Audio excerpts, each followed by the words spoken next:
Summer the lilacs pressed against the screen door. I learned to listen to the house, as one learns to listen to a patient, stubborn elder.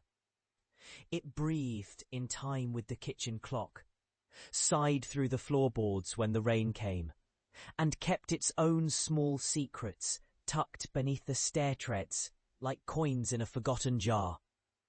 I was a girl then, with the world in my pockets, the ache of sun-warmed pennies, the careful tremor of a bee finding its way home. The bright certainty that the house would always tell me what to do, if I only listened closely enough. Our house stood on a hill where the town grew thinner and the sea grew louder, a thing of salt-silver walls and staircases that remembered every visitor by the creak of their footsteps. My aunt, my mother's sister, lived there with her girl, Mina, who was a year younger than I, and who cared for my secrets the way a cat keeps its fur clean. Mina and I found ourselves nothing but curiosity and a quiet hunger for things that might be true if you whispered them to the right corner of the house. The ritual began as a game and grew into a hinge upon which the years could turn, the way a door tastes loneliness when it is left ajar too long. On a day that felt almost like a promise, we found a thread of silver light slipping behind the attic boards, where trunks dated back to a time when men wore moustaches and the sea was a rumour in the distance. The attic was a room that kept its breath, a cradle for the dust of 100 summers. We pulled back a loose plank and found a narrow door, not a proper door really, just a frame with a snag where the latch might have slept if the house had chosen to give it sleep. Behind it lay a small chamber that smelled of moths and old rain, and inside the chamber rested a chair that had once known someone's quiet weight, and a heavy box carved with flowers where time forgot to finish patterns on the wood. The ritual was simple, and in the telling, almost innocent. Mina said we were summoning stories, not souls.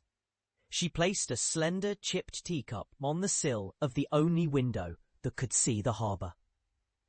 And I did the same with a second cup at the opposite end of the room. We laid a line of coins, a little warning for luck, and on the chair we set a single doll my aunt had cross-stitched with a sea glass eye. Then Mina whispered the names of the town's old hurts and quiet regrets, the people who had moved away, the ones who had vanished, the ones who had never truly left. We spoke each name once, softly, as if we were testing whether the wall would listen.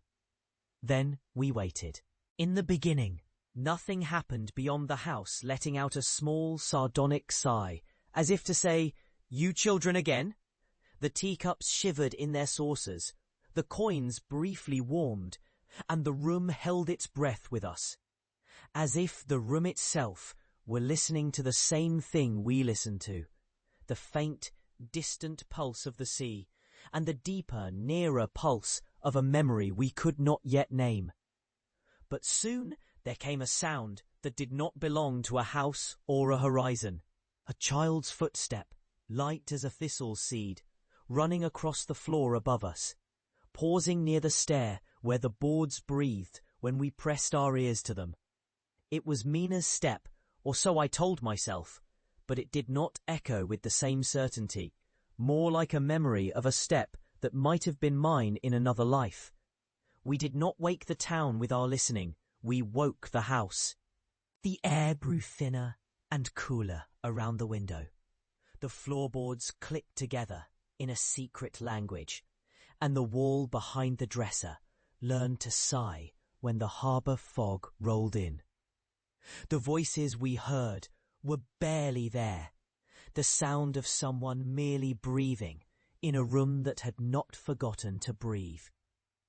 Mina's laughter, soft, bright and gone, danced along the baseboards, but when I looked toward her, she stood as still as a painting, a girl who seemed to have left a moment before, and yet who never quite did. The ritual didn't summon a person so much as it summoned an echo, one that wore Mina's face, and spoke with a voice that was not entirely her own, a little older and distant, as if carved out of the same timber the house wore in every room. After that summer, Mina's face began to appear in the rooms when no one stood there to see it, in the frost pattern on the kitchen window, in the smear of rain across the parlour floor, in the way the sea sky changed colour at dusk and the house did not blink. My aunt would call us away from the windows and tell us not to think about the things that listened, not to follow the echo into the rooms where the things that mattered kept their counsel.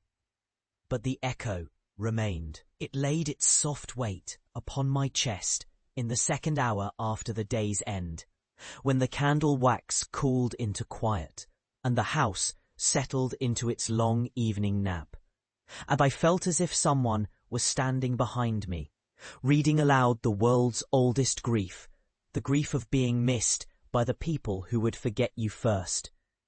Years passed in the simple arithmetic of aging. I grew taller than the doorway and learned how to pretend that the sounds of a home were only the ordinary noises of a life well lived.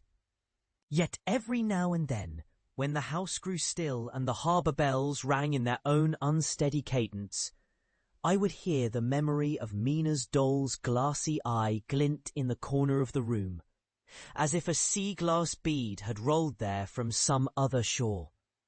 The summers bled into autumns, and the autumns into winters that smelled of iron and salt. But the attic remained a closed book with a loose page that kept fluttering, just enough to remind me that we had opened something there that we should not have opened, something that preferred to stay. The house, for its part, kept its own counsel and did not demand the truth from a child. It merely offered a way to listen, to hear what you would rather not remember, and to pretend you had never heard it at all. In the town's quiet years after the war, my hands were wrinkled like the edges of old newspaper, my smile careful, and careful not to show the ache behind it. The house greeted me with the same sigh it had learned to offer so many years ago, as though recognizing the gentleness of the old hands that patted its walls and fed its counterweights with cakes of memory. The attic door, once stubborn, yielded with a soft creak, and I found the little room where it all began. The chair, the box, the moth-dusted light, the coin line lay as we had left it. The air carried a scent I had learned to recognize in my elder years, the salty sweetness of coming rain after a long drought, the must of a room that had kept its breath too long.